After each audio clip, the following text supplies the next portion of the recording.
चलिए बुलेटिन में अब सीधा रुक करेंगे मध्य प्रदेश का, जहां पर धार में ऐतिहासिक भोजशाला विवाद को लेकर मुस्लिम पक्ष हाईकोर्ट के निर्णय के खिलाफ सुप्रीम कोर्ट पहुंचा था। जहां इस मामले को लेकर 14 जुलाई को सुनवाई हुई थी। सुप्रीम कोर्ट ने हाईकोर्ट के आदेश को यथावत रखा था, लेकिन जिला प्रशासन को मुस्लिम पक्ष की भावनाओं को ध्यान में रखने को कहा था।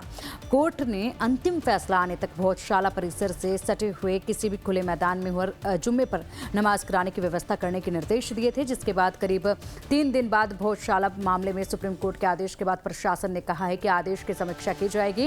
इसके बाद ही आगे की रणनीति और निर्णय तय किया जाएगा। प्रशासन की तरफ से कहा गया है कि सुप्रीम कोर्ट का आदेश अभी प्राप्त हुआ है और उसका अध्ययन किया जा रहा है। समीक्षा के बाद ही स्पष्ट हो पाएगा कि भोजशाला परिसर के पास नमाज अदा करने के लिए स्थान को लेकर क्या व्यवस्था की जाएगी।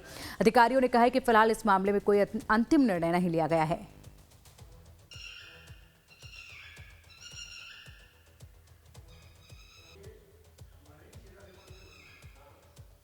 तो अब सुप्रीम कोर्ट के आदेश पर प्रशासन समीक्षा करेगा, ये कहा जा रहा है। प्रशासन की तरफ से कहा गया है कि हमें सुप्रीम कोर्ट का आदेश जो है वो अभी हाल ही में प्राप्त हुआ है, इसके अभी हम समीक्षा करेंगे। उसके बाद देखना होगा कि भोजशाला के पास में कौन सी ऐसी ज़मीन है जहां पर ये टेम्प्रेरी बंदोबस्त जो है नमाज पढ़ने की किए जा सके।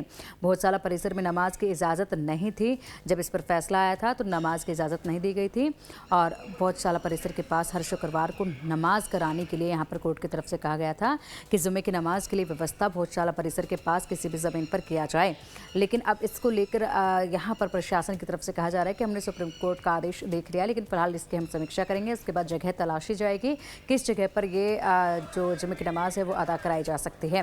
मुस्लिम पक्ष को अलग से जगह दी जाने के लिए कहा गया है। भोजशाला परिसर में नमाज पर रोक लगातार जारी रहेगी, ये कहा गया है। भोजशाला परिसर में नमाज पर रोक लगाई गई थी जब ये फैसला आया और वहाँ पर हिंदू धर्म ने पूजा अर्चना शुरू की थी, उन्हें अधिकार इसका मिला था। फैसला हिंदुओं के पक्ष में आया था, जिसके बाद अब यहाँ पर एक जगह जो है नमाज अदा करने के लिए भी दी जा रही हैं और उसी को लेकर अब जो है ज़मीनें देखी जा रही हैं, कहाँ पर ये व्यवस्था होगी ये देखा जा रहा है प्रशासनिक अधिकारियों द्वारा।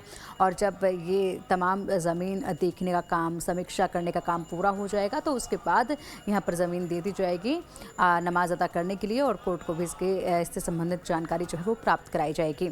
अब फिलहाल मुस्लिम पक्ष इस पर क्या कहता है ये भी देखने वाली बात होगी। तो ये ASI परिसर से छेड़छाड़ ना करे, भोजशाला में ये सुप्रीम ऑर्डर सामने आया था जिसमें कहा गया था कि मध्य प्रदेश हाईकोर्ट के फैसले पर रोक नहीं रहेगी और इस परिसर के साथ कोई भी छेड़खानी जो है वो ना की जाए।